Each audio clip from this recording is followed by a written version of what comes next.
Good evening, everyone. Hopefully, you're having a wonderful day so far, and welcome back to Imperfect Politics. I got a good one for you today.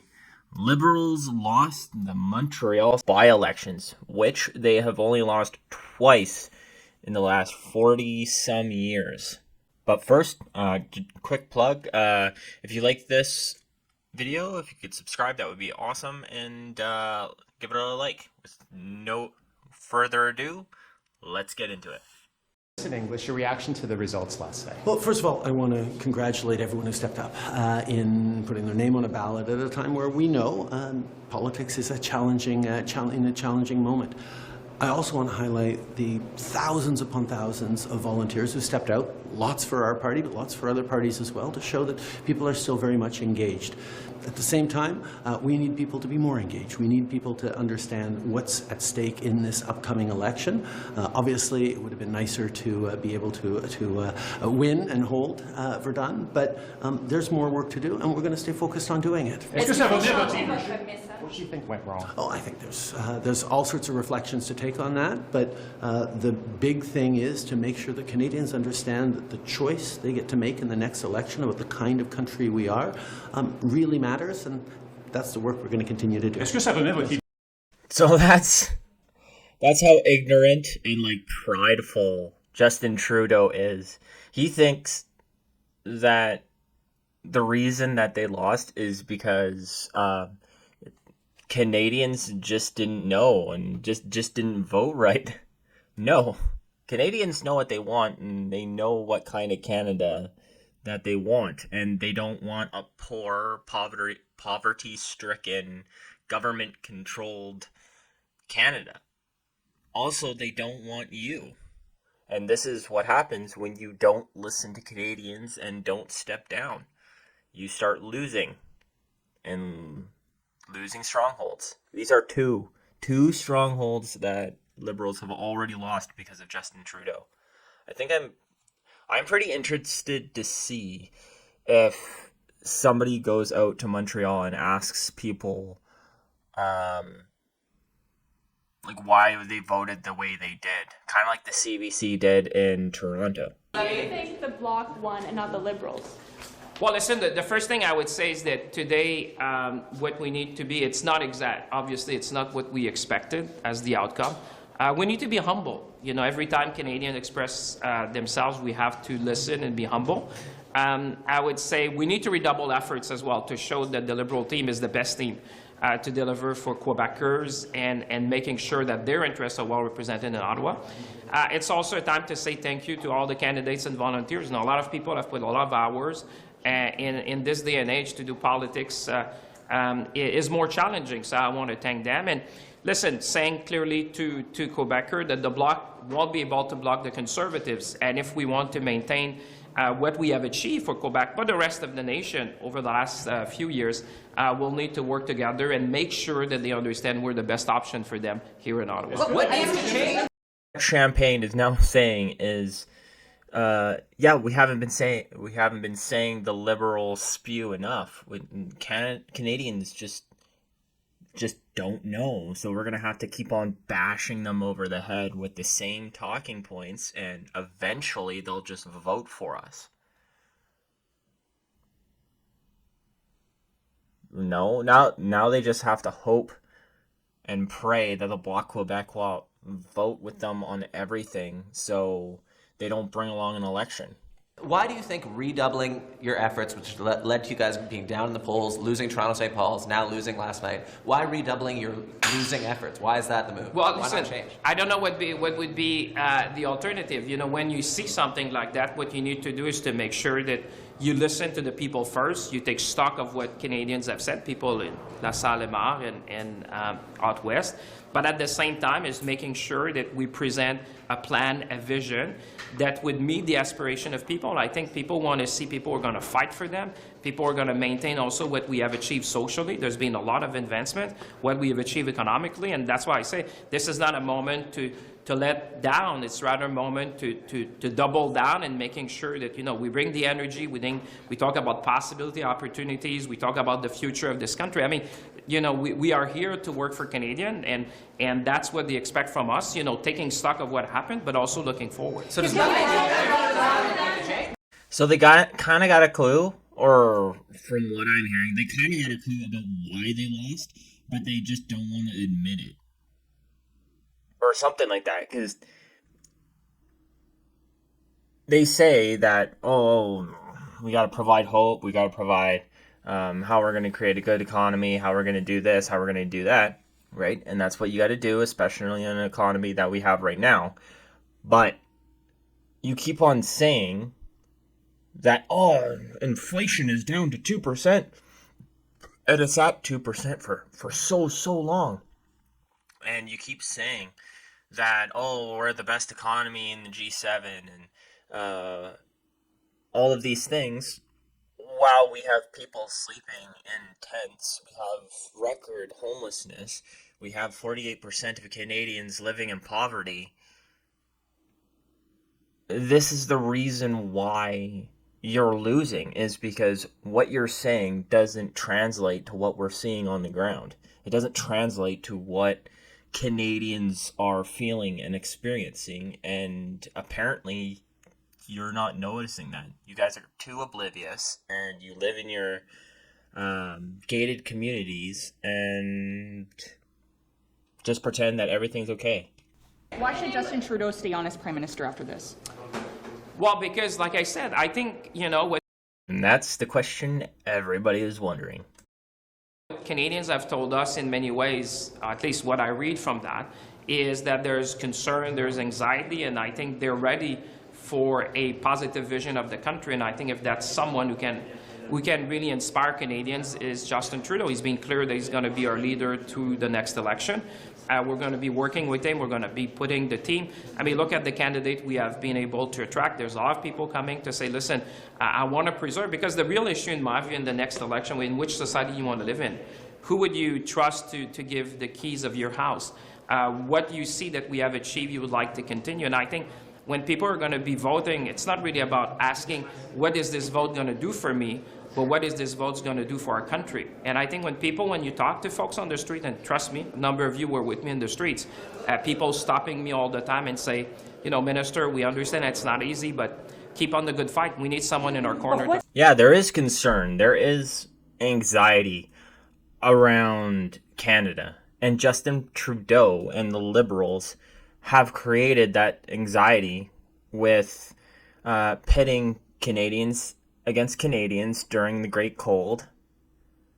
And then, after that, with how he made the economy after. He made it so you have to have a dual income if you're a family to survive. And if you lose your job, you're screwed. And yet the Liberals are just like, oh, we're going to go with Justin Trudeau because he's the best guy ever. No, you're going to go with Justin Trudeau because Justin Trudeau set up cabinet and set up everything that you don't have a second in command. You can't put anyone there and they'll be better than Justin Trudeau. Or people will know them well enough. Plus, he'll never step down. He's too prideful and arrogant. So the Liberals now, like Liberal voters now, they feel hopeless and feel like you're not listening to them. So they're voting for a different party, and it's showing. And still they're clueless. Saying the government should buy cheaper. Sorry. What's your reaction to a Conservative MP saying the government should buy cheaper rural internet connectivity from Elon Musk instead of investing? Well, listen, I am amazed that there would be any parliamentarian want to outsource our national security and our critical telecom network. I think, and by the way, it's Math 101.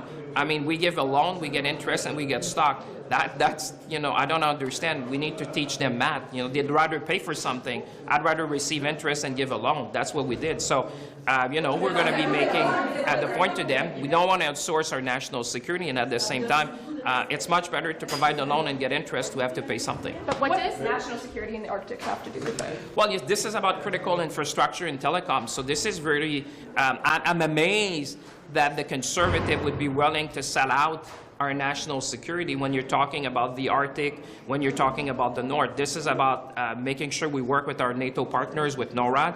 When you are in the farther north, you need a reliable network, and you need sovereignty and resiliency in the network. So to suggest otherwise, to me, is a bit crazy, you know, at this time where we see there's more going on that we need to do to defend the North.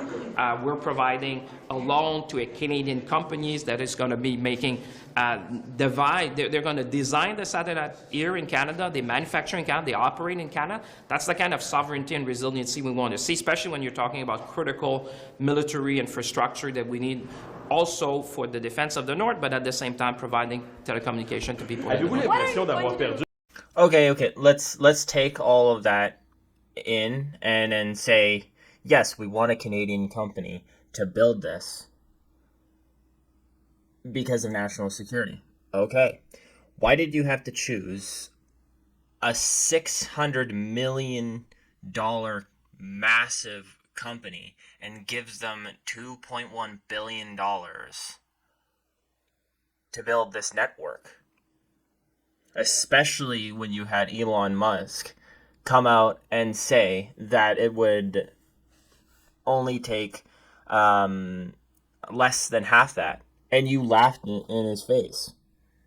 How about instead of laughing in his face, take a quick minute and put your pride aside, because that's what it is, your ideology and your pride, and think, how can we lower this loan, quote-unquote loan? How can we lower it and then give them less? Because remember, by the time if this is a loan, it's not going to be paid off while the Liberals are still in there. You know who's going to be paying it off? It's going to be me, it's going to be you, it's going to be your kids and your kids' kids. So I don't really quite know what Champagne's talking about there. And he could have lowered the amount that he gave to that company for it, especially if it's a massive company. If it would have been awesome if they gave it to an up-and-coming tech company, that $2.1 billion, so it could rival Telestat. And then it can bring down internet prices. But of course, you know, that's how should I say this? Of course, the Liberals don't think like that because money make or go burr. What are you going to do? Are you worried about keeping your own seat? I could not. Are you worried about keeping your own seat given the results last night? I have no concern. Come, walk with me in Shawinigan, you'll see.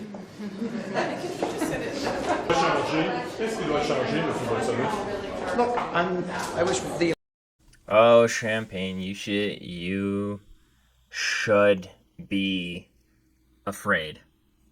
All the Liberals should be afraid. Blue wave, baby. Blue wave's coming. election result would have been different, and I can say that we have work to do, and we're going to do that work for Montrealers, for Quebecers, and for Canadians. Well, I mean, I've said it before. This was going to be a tight race, and every vote and every write is going to count. I think we had a great team. We had volunteers who were very motivated. It talks to all of the health of the party in terms of its volunteers. And we're now going to be aiming for the general election. By-elections is not a tendency to the general election. We want to make sure that we're there for that general election and making sure that we're, prepared to do that. Of course, you wouldn't want to answer, does anything need to change? But this shouldn't have been a close race. Like everybody was saying, this is a Liberal stronghold. The Liberals usually wipe the floor with the other parties. And yet, they all go, oh, politics is hard nowadays. Which, with the internet, it's not that hard. But it shouldn't have been. It shouldn't have been a tight race. What happened in Montreal? What happened in Montreal? You campaign there. What went wrong? Well, we lost. Actually, I'd probably take it quite personally. Had a good team there, working for a great candidate in Laura Palestini. She and the team really gave it their all, and we lost. I think we have to respect the vote that was that we lost. I want to first of all congratulate Louis-Philippe Sauvé. He'll have a lot of work to prove and to gain the trust of his constituents in La Salle-Verdun in the year or so that's left. You know, the sun's going to rise tomorrow. It's going to set tonight, and we intend to win it the next time. That was actually a pretty good answer to the question, and a lot of the politicians should follow suit. I mean, I don't give Liberals, and especially this guy, any real good words. But starting kind of with a joke and then ending it on a generic answer and kind of answering the question was way better than any of the other constituents did. We heard loud and clear what the results last night. These are not the results that we were looking for. At the same time, we need to deliver on the priorities of Canadians. And for my part, I'll do my job and I'll continue to defend Canada's interests around the world at a time where there's lots of tensions and conflicts, and Canadians expect me to do that job. The defeat last night, what do you think it says about Trudeau's leadership? Well, I think what Canadians said, and particularly Quebecers last night said to us, is that they are clearly... Oops, you want the help? Here you go. Okay, so let me go back just a sec. So what Canadians, and particularly Quebecers and Montrealers, said to us last night is that they want us to deliver on their priorities. And what I heard by doing a lot of, door to door, is people think that things are too expensive, that it's difficult to make ends meet. And we hear them, I hear them. And we need to do more to address the question of affordability. Groceries are too expensive, rent is too expensive. And so we'll have tough conversations, and that's why I'm heading. Yeah, and your answer to them is, let's spend money to bring a new school food program. That'll solve everything. Let's bring a dental program in. That'll solve everything. Let's bring another $1 billion program in for pharmacare that includes family planning medication. That'll solve everything. And that solves nothing. We're asking you to reduce taxes and take the carbon tax off to bring down the cost of food. That's it. It's not rocket science. You don't need a high IQ to be a politician these days. All you need to do is bring down taxes and at least try to maintain some semblance of financial literacy. And actually listen to Canadians. Don't try enforcing your own ideology and your own sort of agenda. Especially when they're telling you they're feeling the hurt and feeling the pain of your actions. In the by-election? Well, obviously, I'm very disappointed. We're very disappointed. But the Montreal election specifically, but it was less than 200 votes. Those are the sorts of results that are easily reflippable in a general election, where the voter turnout is greater. So I'm fully confident that the next election, whether it's in 1 year or 3 months, we're going to re-win that. Can you flip the result with this Prime Minister in the lead of the party? Absolutely we can. Absolutely we can. So what message then did you take from that result? What message? I think the message I took is that we have a lot of work to do to get people to come out to the polls and vote. Because Not that you need to change what you're doing. the next election is going to be about what sort of Canada do Canadians want. Do they want a Canada where a government invests in services for people, or do they want a Canada where all the government does is cut? Are you ready? Oh wow, that was a bad. Just listening to that answer was bad. I'm just a guy who rants about politics on the internet. And this dude, when he was asked, what do you think you need to do to retake that seat? What do you think went wrong? All he says is, not enough people came out to the polls. Really? Do I have to reiterate? This was a liberal stronghold. These people should be majority liberals. Do you know who comes out to the polls more often? It's liberals, not really conservatives. So it's not that people didn't show up. It's you screwed up. I really hope this guy loses his seat because he's just dense as a box of rocks. I'll be nice. Are you running again under Justin Trudeau? What do the Liberals need to do differently? What does your party need to do differently to get it to resonate with Canadians? We have to talk to Canadians to make sure we get more people out to the polls, and we can easily reflip a 200 vote. Such a stupid answer. Oh my god. That was hard listening to it. Can you win under Justin Trudeau? Yes, we can. Hearing them when they recent Byelection? Well, like I said, today is, it's not the outcome that we hope for. So you have to be on ball in front of that. And there's two ways to look at that. Either you look down, or you roll up your sleeves and you say, listen, we're going to double down our efforts to make sure that everyone understands that we are the best team to represent the interests of Quebecers and all Canadians, and making sure as well that, we deal with the issues that they care about. We fight for them at every step of the way, issues that they discuss at the kitchen table, and make sure that as well we thank all the candidates. Going in politics these days is not that easy. So I'm grateful for that, and everyone who participated, and make sure they understand that, the Bloc could not be blocking the Conservatives, that everything that we have achieved in the last years depend on what's going to be next, There's been great advances. From what I hear when I hear that is, what we've been talking about is too big-brained for the average Canadian, and Canadians are too stupid to understand the complex liberal plan that we have, so we have to dumb it down and keep bashing them over the head with it, because eventually it'll sink in, and Canadians will eventually understand the smart and impeccable plans that the liberals have for them, and Canadians just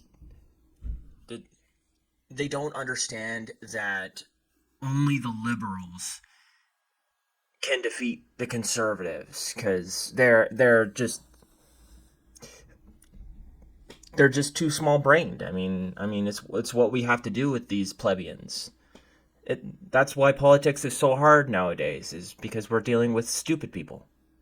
That's what I hear when I listen to this guy talk about doubling down and all this stuff. He's talking down to Canadians. He thinks the average Canadian is dumb.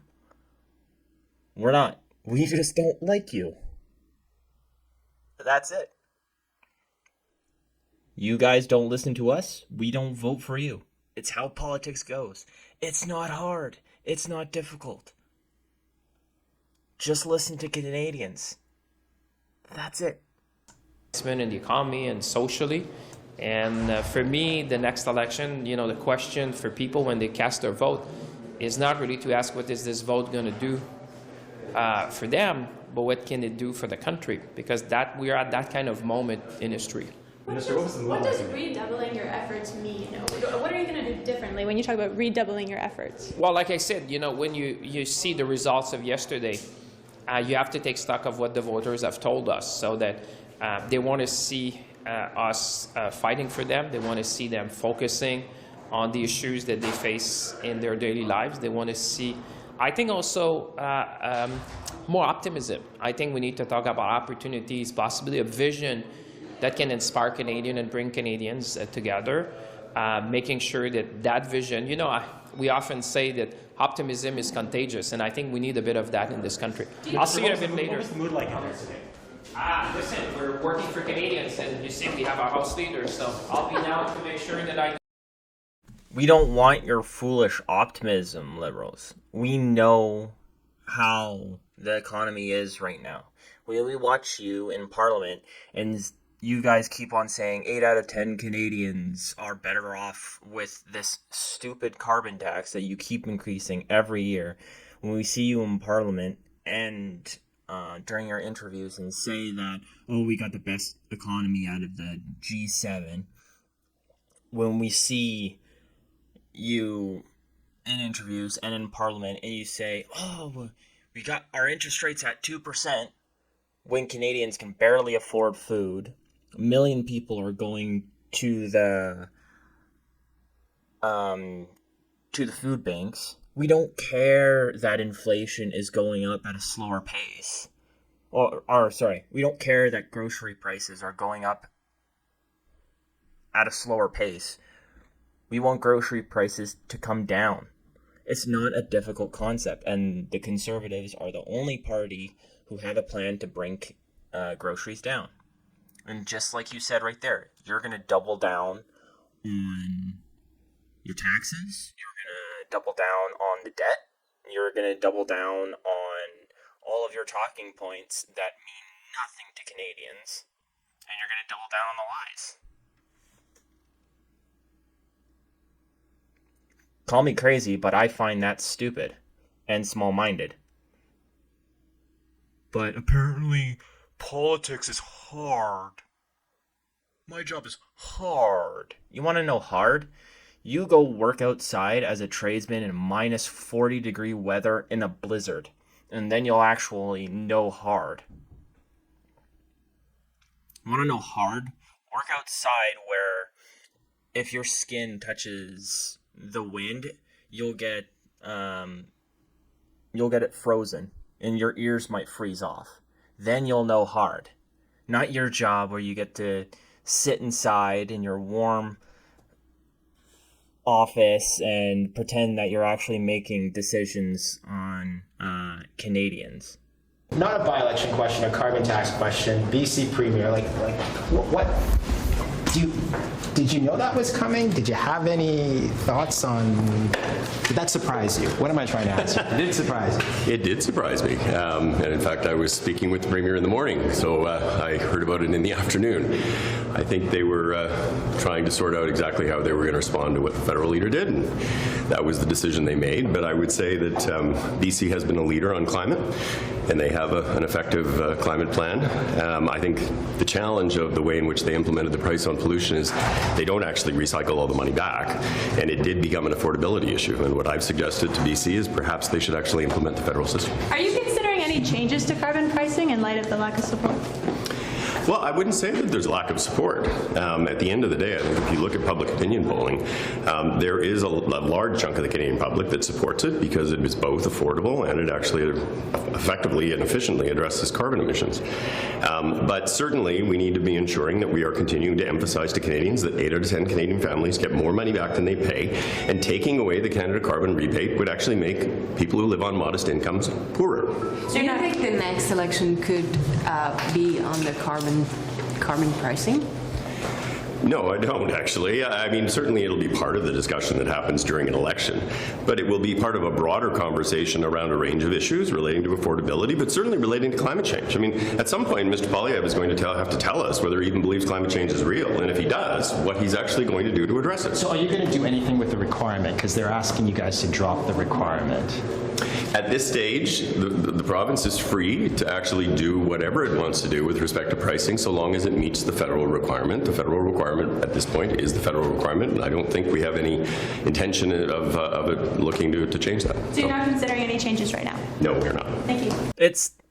And that's why they lost Montreal. They don't listen to Canadians. They don't listen to our pain. They don't listen to our plight. They think they're doing awesome. And with this carbon tax, they say that it's helping the environment, though all the stats say that pollution hasn't gone down, that it hasn't brought any of the pollution down.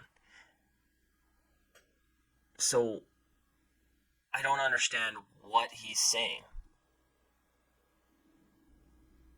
And I think it shows that BC is swapping out of the federal carbon tax plan because it's ridiculous. And I think it's ridiculous that the federal government can enforce this on all of the provinces.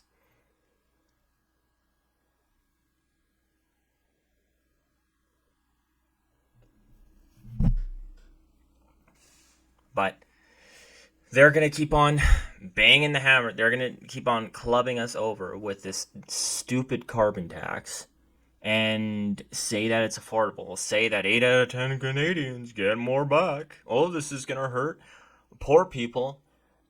Yeah, when poorer families can't afford food because your carbon tax brings up the cost of food, I think that's probably hurting them day to day. And I don't think that check once every 4 months is going to help them. But what do I know? I'm just a guy who reads politics on the internet and rants on YouTube for fun. So that's all I got for you guys. This is getting kind of long. Hopefully y'all made it through the whole thing. Give me a hello if you made it through. I'd like to see who made it and who didn't. It was a good way to end the video on the carbon tax. If you like this stuff, if you could give me a like and subscribe, that would be awesome. I've hit the 300 subscribers, so thank you to everyone. I really appreciate it. So now we're going to amp that up to 400 by the end of the month. Other than that, have a great day, guys.